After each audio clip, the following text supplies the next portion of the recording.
See a drug bust here on WCBI, usually there's money and guns involved. But what happens to that cash once a person is found guilty of the crime?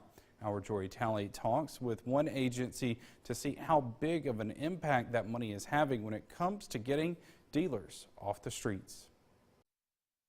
Law enforcement's goal is to get the bad guys behind bars and drugs off the street. However, getting drugs off the streets can be harder for smaller departments, such as the Webster County Sheriff's Office. We don't have any kind of task force. We don't have any kind of narcotics officer here. Each officer is his own narcotics officer. We rely a lot on the Mississippi Bureau of Narcotics. Since the department lacks a drug force team, deputies rely on their instincts while responding to calls and making arrests every day. They do a lot of narcotics arrests through just general traffic violations. They have, just sometimes general calls to a home turn into a narcotics arrest. Drug arrests and seizures vary each month.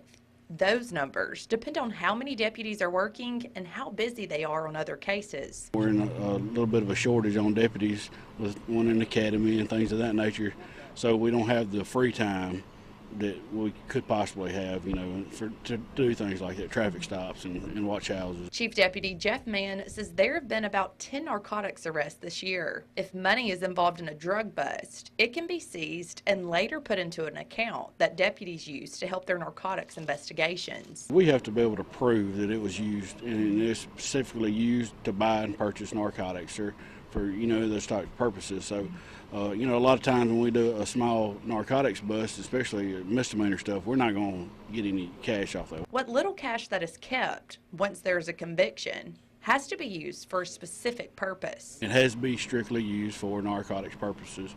We can't use it to support the jail. Now, Mann also says deputies get some training on drug seizures at the academy, but often they learn on the job.